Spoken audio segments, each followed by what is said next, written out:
Después de haber conocido las características básicas de la corriente alterna, es momento de conocer cómo trabaja el capacitor y el inductor.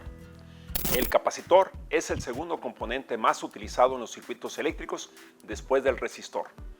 Sus aplicaciones son infinitas tanto en corriente directa como en alterna. Se puede usar como elemento de filtrado de señales eléctricas, como fuente temporal de almacenamiento de energía, para el arranque de motores, etc. El inductor, después de la resistencia y del capacitor, es el elemento más utilizado en circuitos eléctricos. El inductor representa el componente esencial en el diseño de los motores, los transformadores, así como cualquier dispositivo que trabaje a base de un alambre conductor enrollado. El capacitor está formado con dos placas metálicas o conductoras, separadas por un material aislante llamado dieléctrico, y sus terminales van conectadas a cada una de las placas. El símbolo que se utiliza en los diagramas esquemáticos eléctricos para representarlo es un par de placas paralelas que no se tocan.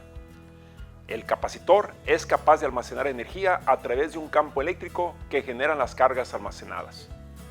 Al conectar una fuente de voltaje a sus terminales, fluye una corriente eléctrica hacia el capacitor que lo llena de cargas eléctricas hasta que el voltaje en el capacitor es igual al de la fuente. Cuando el capacitor está cargado y se desconecta de la fuente de voltaje, la carga que se almacenó se mantiene guardada en forma de un campo eléctrico. Podemos hacer una analogía entre la forma que se carga un capacitor y el llenado de un vaso de agua. La corriente que entra al capacitor es como el chorro de agua que entra al vaso. El voltaje del capacitor es como el nivel de agua del vaso. La carga almacenada en el capacitor es como el agua contenida en el vaso. Y la capacidad del vaso es el valor del capacitor, llamada capacitancia, el cual se mide en farads o faradios. El farad es una unidad muy grande, por lo cual se manejan sus múltiplos, como por ejemplo, milifarad, 10 a la menos 3, microfarad, 10 a la menos 6, nanofarad, 10 a la menos 9, picofarad, 10 a la menos 12. Lo correcto para micro es mu, pero por problemas en los teclados se utiliza también la letra U. La carga Q que almacena un capacitor es el producto de la capacitancia C por el voltaje que existe entre sus terminales. Todo capacitor trae consigo, aparte de su valor de capacitancia en farad, el valor máximo del voltaje que puede soportar. Al sacar agua de un vaso, el nivel del agua disminuye. En un capacitor, sacar corriente equivale a sacar cargas eléctricas. El voltaje se va reduciendo y si llega a 0 volts, comenzará a cargarse en dirección contraria. Algunos capacitores no tienen polaridad, es decir, la fuente de voltaje se puede conectar en cualquier dirección. Aunque existe un tipo de capacitor llamado electrolítico que se caracteriza por tener mayor capacidad en menor tamaño, ese sí tiene polaridad, pero en su exterior se indica con claridad cuál es la terminal negativa. Su símbolo en los esquemas es diferente ya que resalta la terminal positiva para su correcta colocación. Un factor que influye en la cantidad de carga que puede almacenar un capacitor es el área de sus placas metálicas. Para aumentar su capacidad, suelen enrollarse las placas para utilizar de manera más eficiente el espacio. Hablemos ahora del inductor.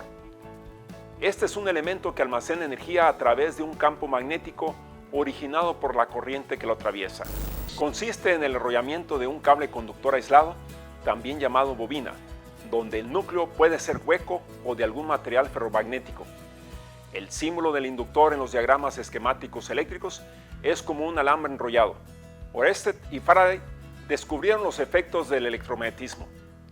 Al pasar corriente por un conductor eléctrico, se genera un campo magnético a su alrededor, cuya intensidad depende de la magnitud de la corriente eléctrica y de la distancia al conductor. Al enrollar el conductor, el campo magnético de cada espira se va sumando y al colocar un núcleo ferromagnético, este se aumenta aún más. En el inductor, la energía se almacena en el campo magnético que se forma a su alrededor, debido a la corriente que circula en él. Al aumentar la corriente en el conductor, el campo magnético aumenta, así como la energía almacenada en el inductor. A diferencia de un capacitor, el inductor al desconectarse no queda cargado ya que su corriente se hace cero y deja de existir el campo magnético y su energía almacenada. Ahora ya conoces dos componentes más que puedes encontrar en los circuitos de corriente alterna, además de la resistencia. Estos son esenciales para el manejo de la electricidad.